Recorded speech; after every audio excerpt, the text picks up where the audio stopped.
Hello, I'm Melissa Wooliger, and I'm with the Ohio 911 Program Office. This portion of the ongoing training program features a previously recorded presentation as part of the Ohio Assist program. When reviewed, it was immediately clear this information was not only relevant to Ohio 911 professionals, but long overdue in ensuring that the people who take care of others who are in crisis also take time to take care of themselves. Hello, my name is Lieutenant Steve Click from the Ohio State Highway Patrol and the Ohio Assist program. And for the next little bit, we're going to talk about crisis awareness and how it affects all of us in today's society. There's nobody that wouldn't help someone who was in danger. We rush towards the threat, it's what we do. But when it comes to the mental well-being of our personnel and our friends, we would almost do anything in the whole world than to ask for what we need. We're great at asking for help for other things, but when we're asking for help for ourselves for mental things, we would do almost anything other than that. Sometimes the emotional aftershocks of a situation, whether it's the physical effects or the emotional effects, appear immediately. However, sometimes it may take days, weeks, it may even take longer for these things to come about. Things that happen later in life may bring things back that you thought were gone or that you dealt with. Sometimes these things don't happen for weeks, months. It just depends on the individual. Signs and symptoms may last a few days. They also can last weeks, months, or they can be ongoing. Sometimes that's when we need to enlist the help of qualified mental health professionals to deal with them. What I want you to understand is your reaction to a critical incident, your reaction to a major event is as unique as you are. It's unique to the individual experiencing that reaction. How I would react isn't necessarily the way you would react. However, we're both reacting what's best for us. We like to say you're having a normal reaction to an abnormal situation. So don't think that you have to compare yourself to another individual or somebody else that I know went through something similar and this was how they reacted. And if I'm not reacting that way, I'm not normal. Or if my friend, coworker, family member isn't reacting that way, there's a problem.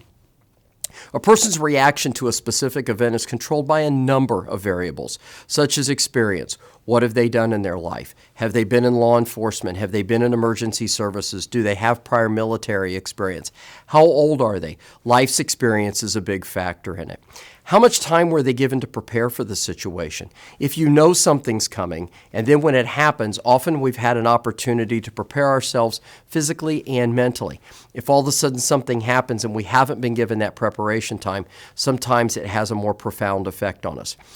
Personal support systems are huge. By personal support systems, I mean that family that you have at home, that person in your life that you can go home and you can talk to, share things with, get good, honest feedback from. The importance of a personal support system cannot be overstated at all. Belief systems are very important to how we deal with things, and by that I mean faith. People that have a certain degree of faith or they believe a certain way, might have a certain code or something like that. It helps them deal with a situation. It gives them some perspective and allows them to kind of put this into an idea and they can frame it in such a way that it's much easier to handle. The seriousness of the event, the problem with seriousness of the event is this. What's serious to me may not be serious to you. Seriousness is something that's very unique to the individual, because that's something that it's very hard for me to say what's important to you and what's not. Any combination of these things will drastically affect the way we react to a situation. Any of the combination of the personal support systems, the proximity, any one of those things may stand out or not stand out. No two people will react exactly the same way. That's one of the things that I want you to remember. Two individuals faced with the same set of circumstances, even with similar backgrounds, will still react in different ways because we're all unique in the way that we've grown up and things that have happened in our lives. One of the things also we need to consider is the fact that some of these reactions are so severe and life-altering that we need help from qualified mental health professionals. We need to not have that stigma attached to seeking help for a qualified mental health professional. If we fall and we get injured and we go to the emergency room, nobody thinks anything less of us. If something happens to our motor vehicle and we take it to the garage, again, nobody thinks that we're weak, we're unable to take care of ourselves. If that's the case, why do we have this stigma attached that if I reach out because I need help from someone that has the training, the experience, and the education, why is there a stigma attached to that? And we need to get past that. We need to recognize the fact that often asking for that help is more a sign of strength than it is a sign of weakness.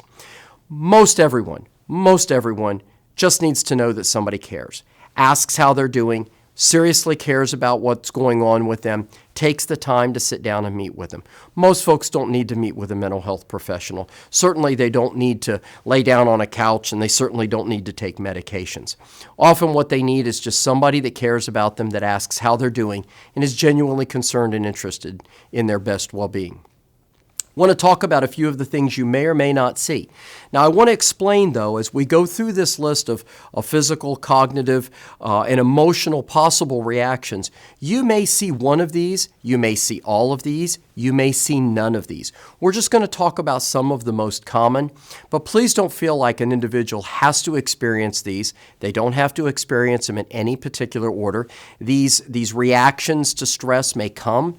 They may go. They're as unique as the situation itself, and they're as unique as the individual. Some people will exhibit some of these while others will not, and that doesn't mean that one is under any more stress than the other one. It's just unique to the individual. Fatigue and exhaustion. We wear ourselves out on a regular basis. A lot of us are tired a lot of the time. However, after a critical incident, after something's happened in our life and we feel like we've been emotionally wore out, sometimes we seem like we just can't get enough rest. No matter how much sleep we get, we're constantly tired. So that could be a possible physical sign. Nausea and vomiting has absolutely nothing to do with an individual's constitution, has nothing to do with their courage, has nothing to do with anything.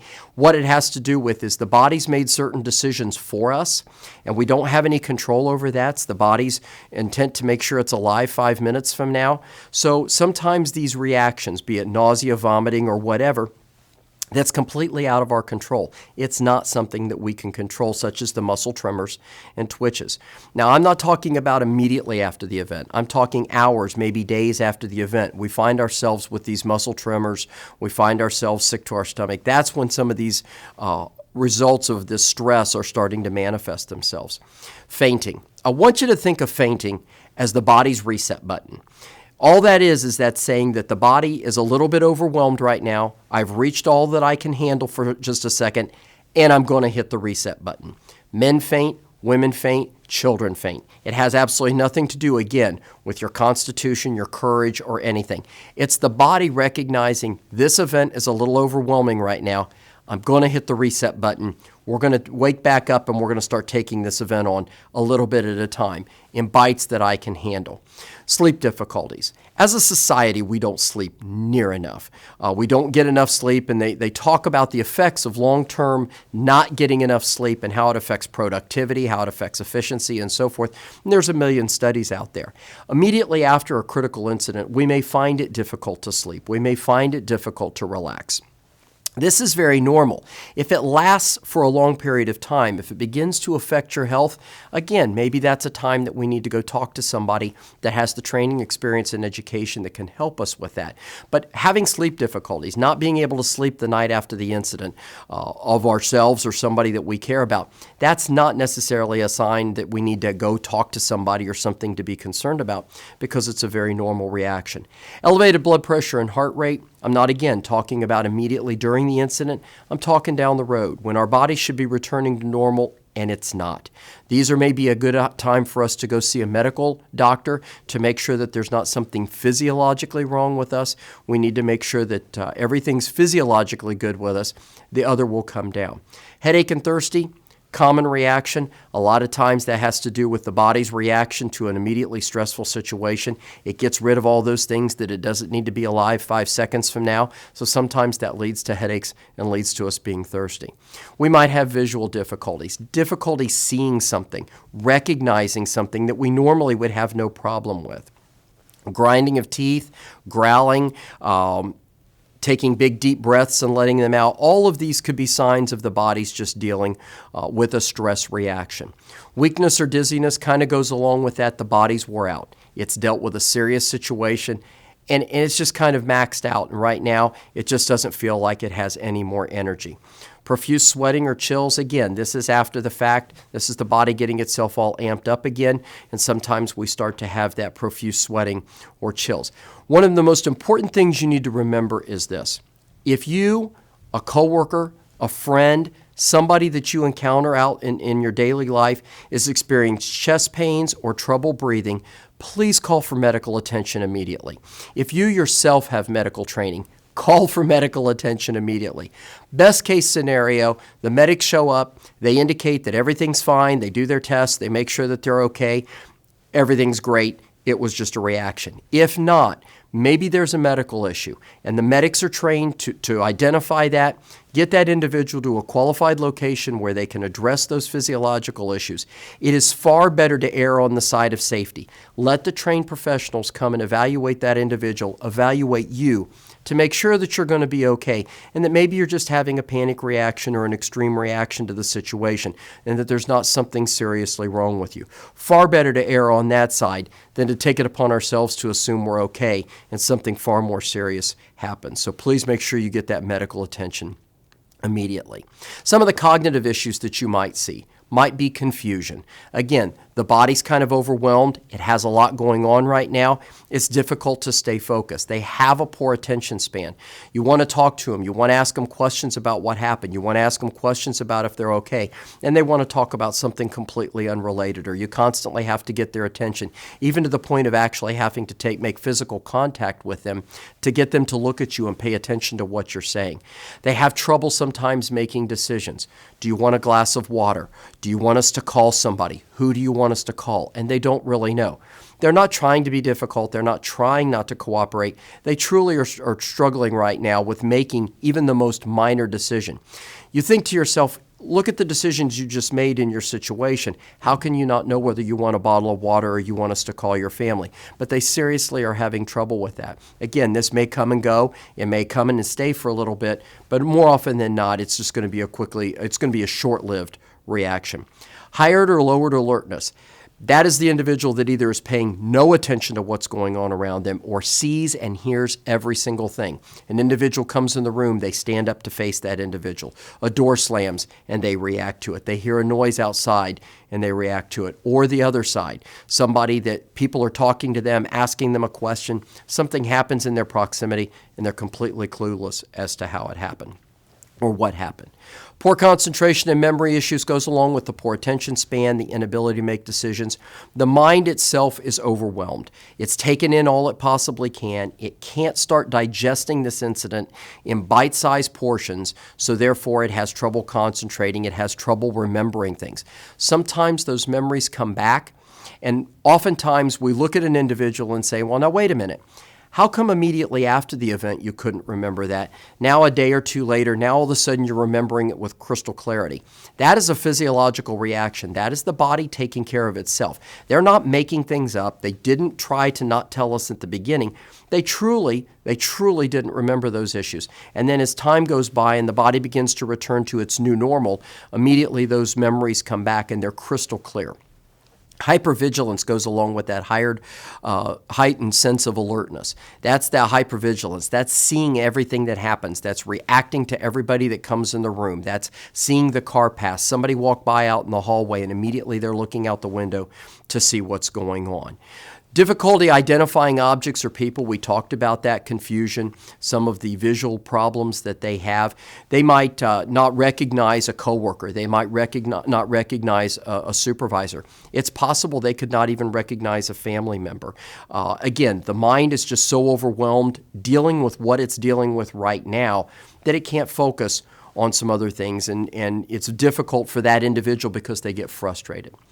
Flashbacks are normal. Let me say that again. Flashbacks are normal. For those of you that were athletes, flashbacks are us watching our tapes of our performance again. We look back at the things we did well. We look back at the things that we wished we had possibly done better to hopefully learn in the future. If an event like that happens again, we want to make sure we don't make the same mistakes again. We as people tend to focus on the things that we didn't do well, and we don't give ourselves credit for the things that we did do well. Flashbacks are normal. They're to be expected. When they happen, they're not to be feared. They're going to come, they're going to go. We have no control over it. We can't tell ourselves we're not going to do it. We just need to accept that that's a part of it and that it's not harmful to us. We might have a decreased or increased sense of awareness of our surroundings. You'll see an individual at a motor vehicle crash or at a crime scene or something bad happens where they just maybe walk into traffic or they walk through a crime scene or they step over glass or something like that. They just don't really have an idea of what's going on around them. And again, that's that overload of the mind. It might be just the opposite, where they hear and see every single thing that's going on, whether it affects them right now or not. But that's the body's reaction. Problem with poor problem solving, common, poor abstract thinking. They're focused on what happened right now. They can't think about abstract things like, do you have any idea what he was thinking at the time, or where was this individual? They don't really know. They can't really focus on those things right now. They're disoriented.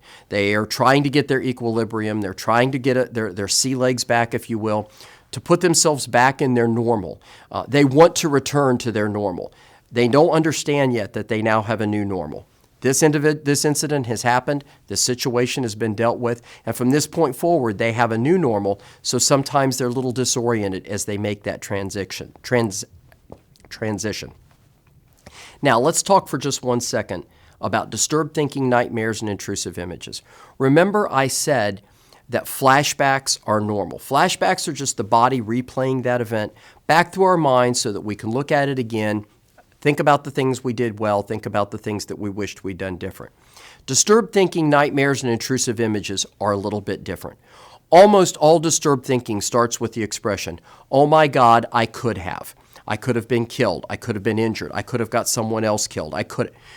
Disturbed thinking is focusing on the things that could have gone bad, or the things that we didn't have control over, but somehow we think we should have had control over. And we're really good as people at focusing on that.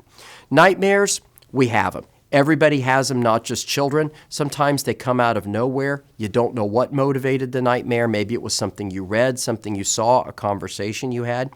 One time you have a nightmare, no big deal. If that nightmare returns night after night after night, it's affecting your ability to get rest. It's affecting your ability to sleep. You can't get past it, then you're going to need to talk to somebody that's a qualified mental health professional to help you deal with that nightmare. Intrusive images, that's looking at a situation and not seeing what's truly there, remembering the prior event. Whether it's driving past a house and now all of a sudden you see that event that happened there, driving through an intersection and you see the crash that happened in that intersection. You see an individual, instead of seeing that individual, maybe you see the person that attacked you or you watched attack someone else. Those are what we call intrusive images.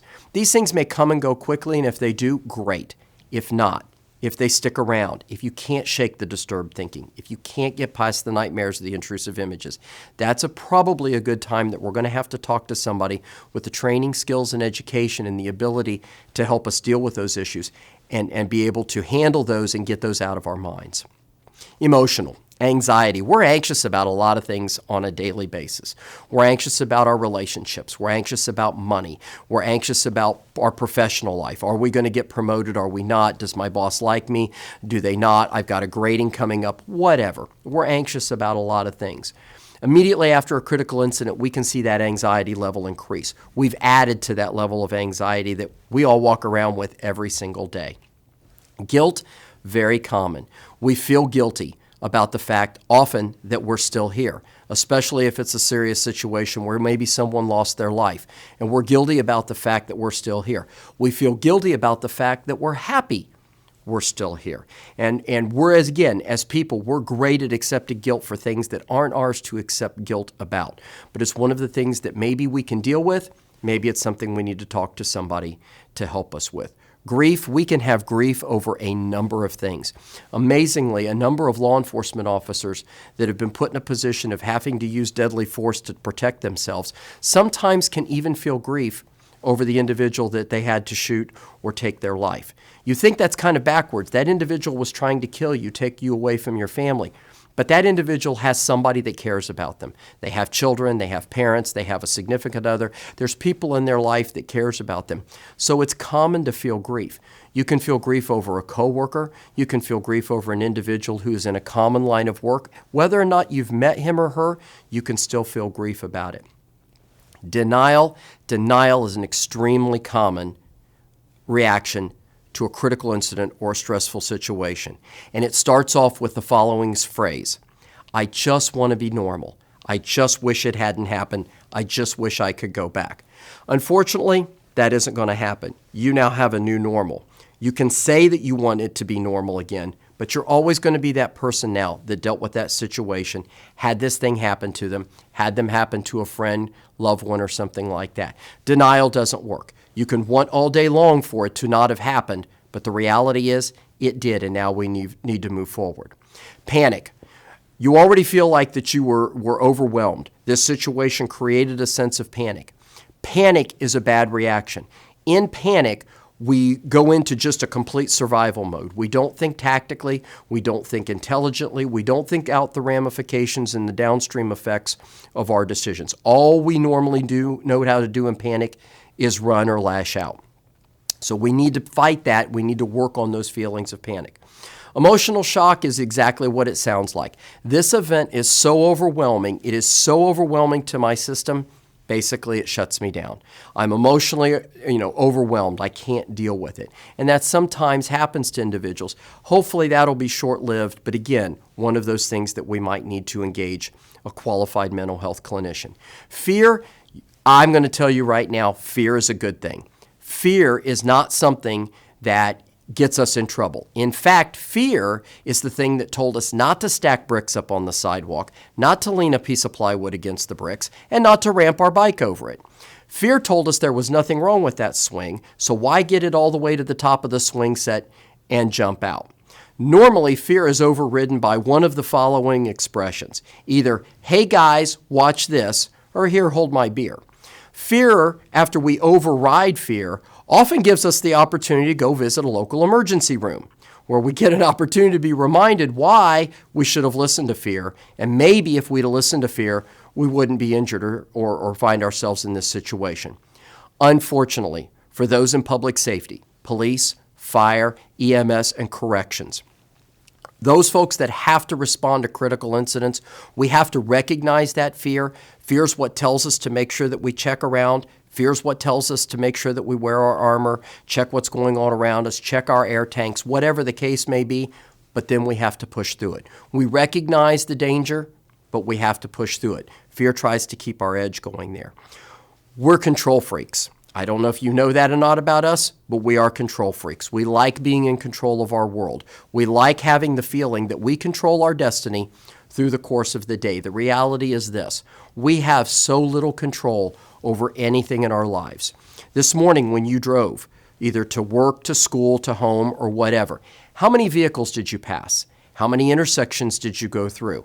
How many individuals were driving around you in another motor vehicle that they had complete control over what was going to happen to you, whether you liked it or not? You couldn't control whether or not they stayed in their lane. You couldn't control whether or not they stopped for the stop sign or the red light. So you really had no control over whether or not you got to where you were going as you're watching this video. We hate that. We absolutely hate being reminded of how little control we have because, again, we like to think we're in control of everything. These critical incidents, when these bad things happen, it's a reminder that we don't have that control. And because of that, it starts to make us question and it starts to make us feel very uncertain and very uneasy about the rest of our lives. So again, a possibility. Loss of emotional control. We hate that. One of the only types of emotion that we do encourage after a critical incident, anger. We think anger's okay. We think anger's cool. We encourage anger. What we don't want to do is we don't want to have that emotional breakdown. We don't want to show fear. We don't want to show that we're scared. We certainly don't want to show that we're sad or we're depressed about a situation. We don't want to lose that emotional control. We don't want to cry. We don't want to lash out because we want to give the impression that we're in complete control. Remember, we're control freaks. Depression. It's okay to have a bad day. It's okay to even have a bad week. When it becomes bad weeks, plural, that's a time that maybe we need to see somebody. And the reaction or the immediate correction to depression is not medication. The correction to depression is talking to someone.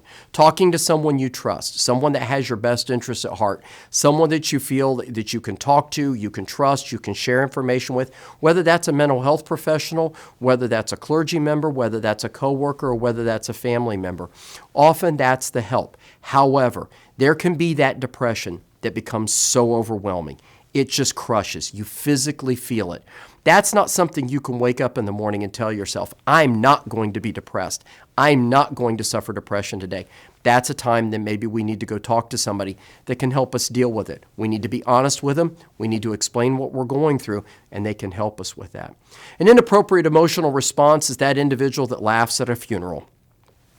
That's their reaction to it. I know that while I was doing basic training earlier in my career, when we would talk to cadets and we would talk to basic trainees and we would amp up that stress and everything else, occasionally they would smile. And you're thinking, how in the world can you be smiling in this situation? Well, the answer was that was their emotional reaction to the situation. They smiled because that was what kept them from going into panic. That's what kept them from crying or overreacting. It's sometimes viewed as an inappropriate emotional response. But what is an appropriate emotional response? That's unique to the individual and unique to the circumstances. Agitation. We're agitated about a lot. We're agitated about traffic. We're agitated about work. We're agitated about bills. We're agitated about sports. You name it. We're agitated about a lot of things. So a critical incident just makes that agitation even that much more. Apprehension goes along with anxiety. We're scared about a lot of things. We're scared about our life. We're scared about our future. We're scared about our health, especially if something happens to somebody in our life. It reminds us that our health situation could be in question at times. So we become apprehensive. For an individual that's been involved in a critical incident in the workplace or they've had to react to something, that apprehension can be work-related. They can be concerned about how will the agency view this? Is the agency going to support me after this? Will the community support me? Will my family support me? And that apprehension can sometimes become a little overwhelming. We've got a lot going on. The transmission's starting to slip in the car, so maybe we're going to have to do that. Now the hot water tank's messed up at the house, and I come home and the kid hands me a letter from the school that says that I need to come in and talk to the teachers or the administrators about something that's happened at school. I have all this going on in my life, and then all of a sudden this critical incident happens, and I just feel overwhelmed. I feel like I've got a paper plate full of food, and when this critical incident happens, it's that one more scoop of something that I got that overwhelms me, and the plate collapses. And I feel like I'm just hanging on by my fingernails. I talked briefly about intense anger or anger in general. We encourage it. Anger's okay. Anger's a sign of strength. People are allowed to get angry. But the reality is this, that anger can overwhelm our ability to start to heal, to start to deal with what we need to deal with. And if we only encourage the individual to express that anger, they're not dealing with the underlying issues. They're not addressing those things that will make them feel better and kind of take that anger away. Hypersensitivity. Hypersensitivity is that you walk by and you say, hey, don't forget, we're going to my mother's this weekend, and they just explode. Why do you think I wouldn't remember that? I know that we're going. That's a hypersensitivity. It has nothing to do with what you just said. It has everything to do with the fact that at this point in their life, with everything going on, with this critical incident having just happened or this serious event, everything makes them hypersensitive. Every time somebody says something to them, they think it's about them. So it's very common to be hypersensitive immediately after something. Some of the things that you might also experience is changes in societal perception. How society looks at us, how you look at society. Very common. Sometimes we stop being as empathetic as we used to be. Remember, I talked about we're all control freaks. So that increase or decrease in appetite of an individual has everything to do with control. Nothing to do with whether or not they are or are not hungry. We've all heard moms say at some point, honey, have something to eat, you'll feel better. Well, if I feel like I've already lost control, let me decide what I'm going to eat. And the more you tell me to eat or the more you tell me not to eat, probably the more I'm going to do. Withdrawal is a very common reaction. The world's kind of scary and dangerous right now, and I kind of feel like everybody's against me, so I might want to pull back and get away from everybody. I might not pay attention to social media. I might not want to go out and be social, or people might say something that might cause me more pain. Emotional outbursts, Very common. I boil this up, I keep it all inside, and all of a sudden something happens and I explode. It has nothing to do with whether or not the dog ran in the house with muddy paws. It has everything to do with what I did, but now my reaction to mud on the kitchen floor is completely out of control, and I have this huge outburst. Suspiciousness, that is the most terrible thing in the world because it starts and you can't control it. Boss calls you in, says there's kind of a question about your incident. You're like, okay, you deal with that. You go in a room, people stop talking. You immediately think they're talking about you. Whether they were or not, that's what you think. Everybody's looking at you weird. Everybody's talking about you. You're the subject of every conversation. You go home and your wife's on the phone and she goes, okay, well, he just walked in the door. I'll talk to you later, and hangs up, and you say, who was that? She goes, well, it was my mom. And you're like, well, let me see your phone. Well, why? Because I want to see who you were talking to. I told you I was talking to mom. Well, if you were talking to your mom, let me see the phone. It just builds on itself, and it's something that we may need professional help in dealing with because it just builds on itself, and it will alienate everybody in your world that's there to help you. Change in normal communication skills. Those that talked a lot suddenly stop. Those that never talked won't shut up. So those are some things that you might see in an individual. Pacing, an inability to rest. Maybe they jump when a door is slammed. We'll come back to alcohol consumption for 1 second, but hyper alert to the environment we talk about. Change in sexual behavior is, again, all about control, inability to rest. Let's talk quickly about alcohol consumption. It's encouraged, it's legal, it's one of the things that we need to be very careful of. If it's been a bad day and you want to go home and have a bottle of wine or a glass of wine, if you want to go home and have a drink, if you want to go home and have a cold beer because it's what you enjoy, go home and have a cold beer. Have that drink. Sit and get a little bit of time for yourself. Don't drink 8 beers. Don't drink 4 mixed drinks. Don't drink the bottle of wine. That's not good for you. Don't self-medicate. Don't go home and take some sort of a medication with the alcohol because you think it will make you feel better.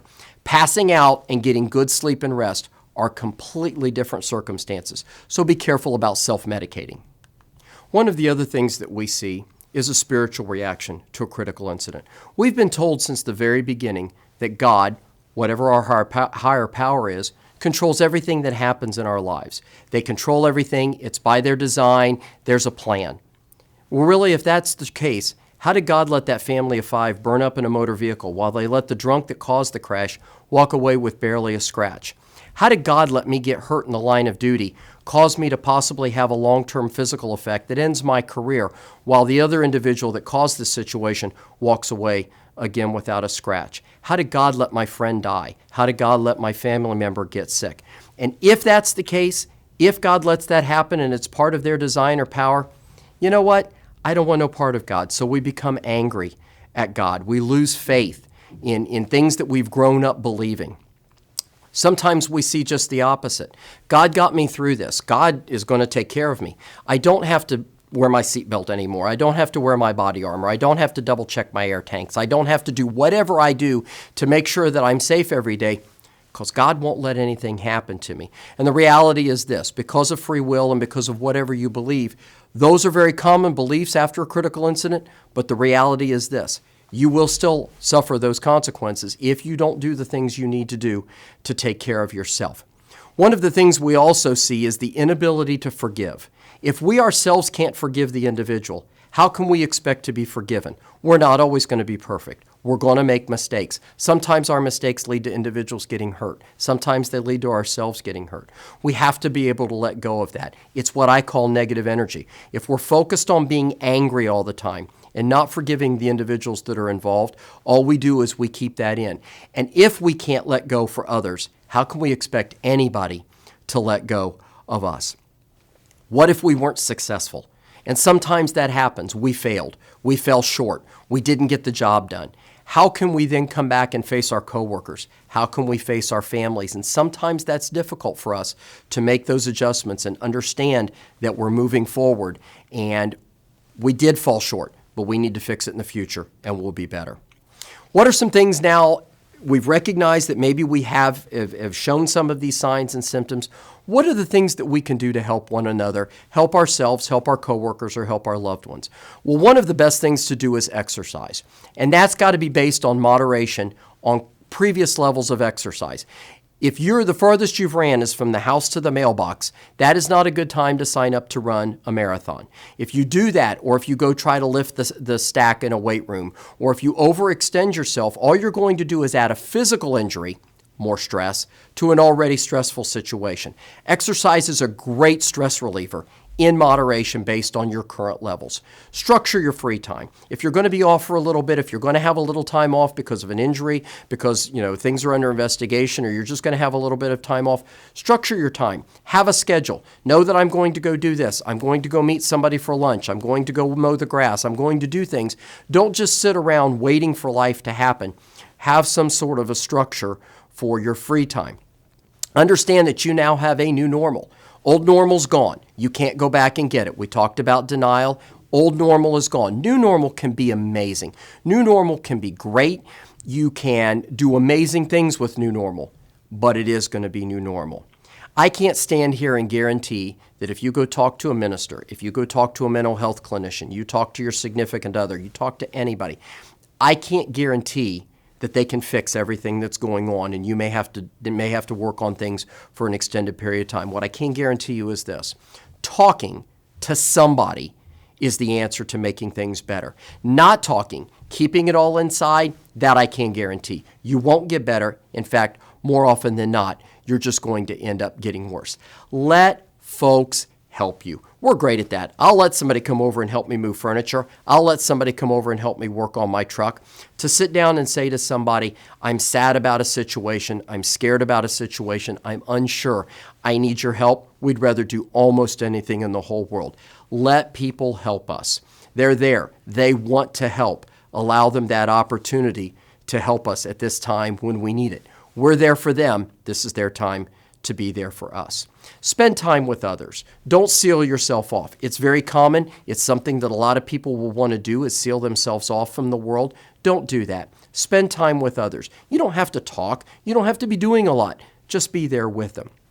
It's important for individuals who have been involved in a similar circumstance or incident to be together. They have a shared experience. They understand some things. Sometimes they need to see each other to make sure that they're okay. They need to talk to each other to assure each other that you did everything you could. I needed you and you were there. They need that, to be reminded of that, because maybe they're questioning their reaction. Did I do enough for this individual? Make sure that you spend some time together. Know that you can have bad days or bad hours. That's okay. If it becomes bad days, more than not, when it becomes bad weeks, those are the times that maybe we need to get involved with somebody that can help us work through that. Know that you've got to be able to get things out. You know that it's important to get them and discuss them, because the more we keep it inside, the more we're going to have trouble. Do things that make you happy. I don't care whether it's going running, riding a bicycle, riding your motorcycle, spending time with your children, spending time with your grandchildren, playing music, knitting, reading poetry, watching television, going to a movie. It doesn't matter. Do the things that are important to you. Do the things that bring you joy and make you happy. The bad things already happened. We can't change that. What we can change is how we react to it. So do those things that make you happy. It's important that you do those things for yourself. You can't help anybody else if you don't. Don't make big life changes. Right now is not the time to go buy new vehicles, sell your house, change relationships, or whatever. If you still feel like you want to do it 2 weeks from now or a month from now, go ahead and make those decisions. But now is not the time to make those decisions. Post 9/11, you know who made out the most? The people that sold pickup trucks, bass boats, and Harley-Davidson motorcycles in and around the New York City area. Several months after 9/11, and after all the dust settled and people started to settle into their lives, they realized that, number one, they couldn't afford the truck. They didn't like to be on the boat, and they didn't have a motorcycle endorsement. But yet they had all three sitting in their driveway. Not a good time to make big life decisions right now. Do make those small decisions. Decide what we're going to have to eat tonight. Decide what movie we're going to go see. Decide what clothes I'm going to wear tomorrow. Decide whether or not I want to go for a walk or I want to go ride my bike. Take back that control. That's one of the things that we lose in a critical incident, is that sense of control, and we need to start taking that control back. Not with huge decisions, but a little bit at a time. Get as much rest as you possibly can. Again, we are terrible at getting rest. We don't get enough on a daily basis, much less have there be a critical incident. We need rest. The body needs rest. It's the only way the body's going to be able to deal with this situation is to get more rest than we get. Understand that recurring thoughts, dreams, flashbacks, perfectly normal. Happens to everybody. You're not the first. You're not the only. It happened to everybody. It's going to happen to everybody else. They'll come, they'll go. They're perfectly normal. It's okay. The mind is processing this incident. It's putting it into perspective. It's putting it in files. That's a perfectly normal reaction. Just accept it and go with it. Try to eat better than we do. Candy, all those things, while they may make us feel better for just a second, are not what the body needs to be able to deal with a highly stressful situation. Try to do the best we can to eat a well-balanced diet. Don't overeat. Don't undereat. Try to get yourself back into a situation where you're eating better, you're thinking about what you're eating, you're making healthy decisions. What you'll find is after you've gotten through this critical incident, maybe you've changed your lifestyle. Maybe having done this for a little bit, you can continue this throughout, even after you've dealt with this situation, and it will continue to help you. What can your family and friends do to you? Listen, listen, listen, listen. It's the best thing you can do for them. Just listen to them. They don't want to know what you think. They don't want to know what you would have done. They don't want to think any of that. If they ask you, be very careful on how you phrase your answer. Be honest with them. Don't ever not be honest with them. But be careful about what you say to them. It may be a rhetorical, what do you think, as opposed to a legitimate, what do you think I should have done? They just want to be listened to right now. That's the most important thing. Spend time with them. You don't have to talk. Just be in the room with them. Let them know that they're not alone. Reassure them that they're safe, but don't baby them. Don't hover over them. Don't smother them, because that, again, is taking away that control. And you're telling them that you don't think that they can take care of themselves. And right now, that's one of the most important things they need to remember, is that they are capable of taking care of themselves. They are capable of taking care of others. Remind them they're safe, but give them their space. Help with things around the house, but don't take things over. If laundry, bills, and mowing the grass was his job before the incident, it's still his job. That doesn't mean you can't get some stuff ready for him. You can't help like empty the trash on occasion, but don't take it all over, because if you take it all over, you're telling that person you can't handle the most easy tasks. How are you ever going to be able to go handle those important things? Know that they need to spend some personal time. It's a fine balancing act between spending time with them and giving them that personal time, but know that you'll give them their time, that you're here if they need you. Understand, and this is very difficult, especially for children, anger is not focused at you. The anger is about the situation. The anger is about the loss of control. They will lash out, and we lash out at you because of this. We know we can lash out at you. We know if we come back later and we're sincere and we're honest in our apology, you'll forgive us. Whereas we can't necessarily lash out at our boss. We can't lash out at the individuals that caused the situation. So sometimes we lash out at those people that we absolutely shouldn't, but we know that somehow they'll forgive us after the fact. Don't say things like, you're lucky it wasn't worse, I'm glad you killed that guy, and please don't use the H word. Very few of these people feel like they're heroes. They wished it had not happened to them. They wished it had happened somewhere else or not happened at all. Please say things like, I'm glad you're okay. If you say I'm here for you if you need anything, mean it. Make that time. Put the phone down. Shut off the email. Don't watch television. Get somewhere where it's quiet and spend that time with them. Focus on them. Don't make them feel like they're wasting your time. Give them that opportunity to make sure that they know that you care about them. Don't baby them, but be supportive. That's what's important. If you have any questions, please feel free to contact us at any time.